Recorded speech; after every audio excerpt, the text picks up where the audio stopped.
है गुलाब फूलों का राजा, लिली फूल की रानी।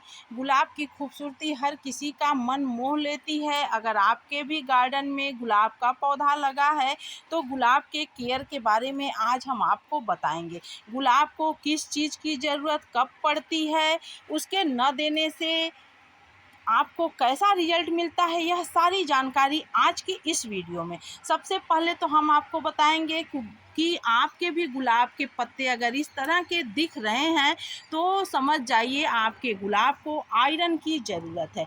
आयरन अगर नहीं मिलता है तभी इसके पौधों में इस तरह की बीमारी देखने को मिलती है। इसके पत्ते इस तरह के थोड़े से हल्के से जले जले से नज़र आते हैं, या फिर किनारे पे जले हुए होते हैं, या फिर कभी कभी देखने को मिलता है कि इसके पत्ते मुड़े मुड़े से रहते हैं। तो लीफ कर्ल वायरस जैसी जो बीमारी होती है वह आयरन की कमी से होती है। गुलाब को iron, magnesium, potassium, calcium, phosphorus, ये सभी खादों की ज़रूरत होती है। तो इसके लिए आपको महंगे खाद फर्टिलाइज़र खरीदने की कोई ज़रूरत नहीं होगी। अगर आप हमारे बताए हुए इन टिप्सों को फॉलो करेंगे तो इन सभी चीज़ों का ऑर्गेनिक सोर्स मैं अपने चैनल पर देती रहती हूँ और उससे काफ़ी अच्छे मुझे रिजल्ट भी मिलते हैं। आप देख सकते हैं हर ब्रांच गजब के कलियों से भरा हुआ है और महज 8 इंच के छोटे से ग्रो बैग में यह हमारा पौधा लगा हुआ है। बिल्कुल नया पौधा है।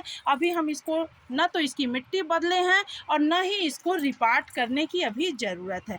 तो क्या ज़रूरत है इस समय हमको इसको देने की? तो देखिए, अक्सर करके जब गर्मी की हल्की फुल्की शुरुआत होती है ना, तो इस प्रकार की बीमारी देखने को गुलाब के पौधे में लग जाती है, या बरसात में। तो जो मैं ऑर्गेनिक घर की फ्री की चीज़ बताऊंगी, उसको अगर आप एक बार इसको दे देंगे तो कम से कम 3 महीने तक आपको उससे अच्छा रिजल्ट मिलेगा अपने पौधे में देखने को। तो चलिए आज हम इसको दे ही लेते हैं। सबसे पहले तो हमें दिखा यह बीमारी गुलाब में, तो हम सोचे कि हमें सबसे पहले देना चाहिए। और हो सकता है अगर आपके पौधे में भी लगा हुआ है अगर ये बीमारी, तो आप भी ज़रूर दे लीजिए। आप सभी के घर में वो चीज़ें होंगी और आप बाज़ार से बिल्कुल महंगे खाद और फर्टिलाइज़र न लाइए। तो देखिए, सबसे पहले हमको क्या करना है, गुलाब का हल्का सा हमको गुड़ाई कर देना है। वैसे हम जब भी कोई खाद देते हैं तो उसकी गुड़ाई करते हैं। तो इससे पहले हम जो केले का छिलका वर्मी कंपोस्ट दिए थे, तो देखिए बहुत अच्छा अभी केले का छिलका डिकम्पोस्ट नहीं हुआ है, लेकिन रिजल्ट अच्छे आ रहे हैं, क्योंकि अब इसको पानी जब हम देते रहते हैं तो यह बहुत जल्दी डिकम्पोस्ट पूरा हो जाएगा और रिजल्ट तो आपके सामने दिख ही रहा है कि कितने अच्छे आ रहे हैं। लेकिन इसके बावजूद हमको इस समय इसको आयरन देना बहुत ही कंपलसरी है। अगर हम आयरन नहीं देते हैं तो यह हमारा पौधा आगे चल कर के कली भी गिरा सकता है और इसके पत्तों में वो बीमारी लग जाएगी जो आयरन की कमी से लगती है।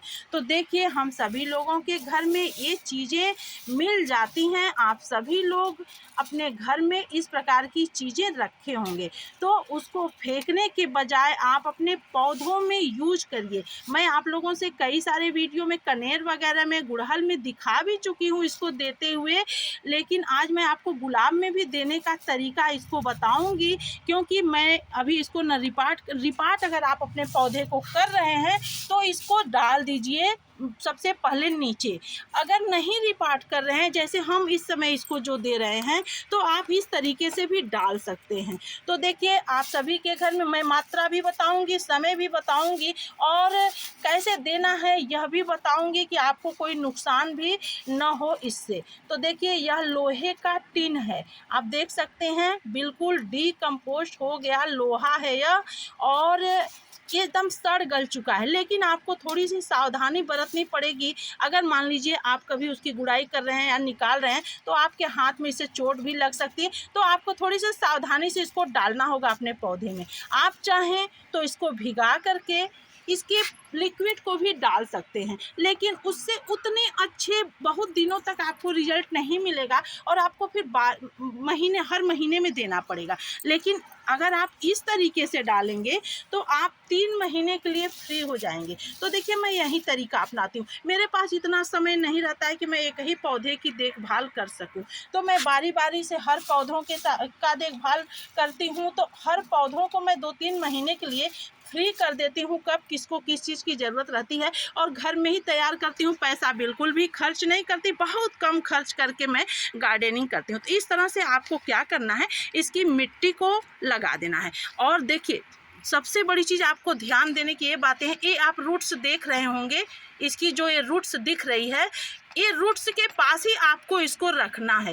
क्यों रखना है? ये रसायन नहीं है कि आपके रूट्स को कोई नुकसान करेगा। आप इसको कहीं भी डाल दीजिए, कोई दिक्कत नहीं, बस आपको अपने हाथों को बचाना है।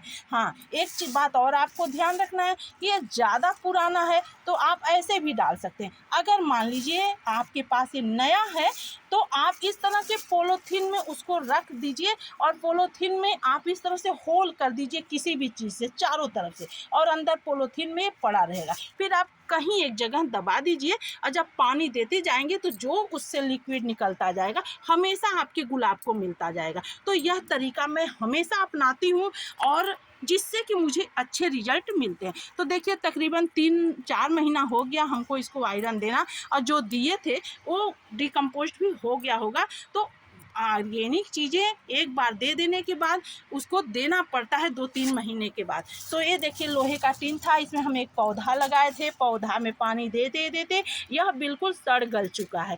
अब हम इसको फेंके नहीं, हम इसको कबाड़ी वाले को बेचे भी नहीं, न तो फेंके। इसको हम अपने हर पौधों में आयरन के लिए यूज करते हैं। आप बाजार से महंगे आयरन डस्ट खरीद कर आपको लाने की कोई जरूरत नहीं, जो कि मैं भी नहीं करती हूँ। और आप लोगों से भी यही कहना चाहूँगी कि महंगे आयरन डस्ट आप न लाइए, पोटेशियम न खरीद करके लाइए, कोई भी रसायन आप न खरीद कर लाइए, अपने घर में ही आप यूज करिए उस चीज़ को।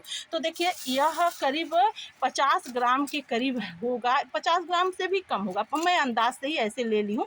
इतना एक पौधे के लिए पर्याप्त है। तो आपका अगर इतना छोटा पौधा, अगर मान लीजिए थोड़ा बड़ा पौधा, तो आप एक टुकड़ा ले लीजिए, या अगर आपके पास इस तरह का टिन नहीं है तो जो लोहे की जरादी लोहे वाली आती है उसको आप पानी में डाल दीजिए और कुछ दिनों के लिए छोड़ दीजिए, वो बिल्कुल जंग लग जाएगा, उसको आप अपने पौधे में डाल दीजिए। तो मैं देखिए पॉलीथीन में नहीं डालूंगी, क्योंकि मेरा यह बहुत सड़ चुका है, और मैं वहाँ हाथ नहीं लगाऊंगी, ये धीरे धीरे उसके रूट्स को मिलेंगे। तो मैं हर तरफ से इसको इसी तरह से दबा दे रही हूँ, इस तरह से, जो कि आयरन की बहुत अच्छे से पूर्ति करेगा।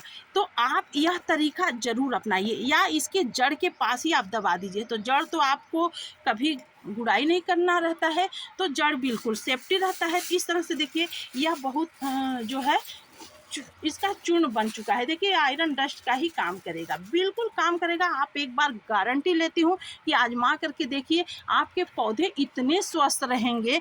मेरे घर में मैं अक्सर करके टिन में भी पौधे लगाती हूँ, तो वह टिन मैं ऐसे ही इस्तेमाल करती हूँ। जब मुझे ध्यान आता है तो मैं आप लोगों से वीडियो शेयर कर देती हूँ। अब इसको करना क्या है, इस तरह से आपको ढक देना है, और न तो इसको अभी तुरंत आपको पानी देना है और न ही इसको कुछ करना है, सिर्फ ढक दीजिए।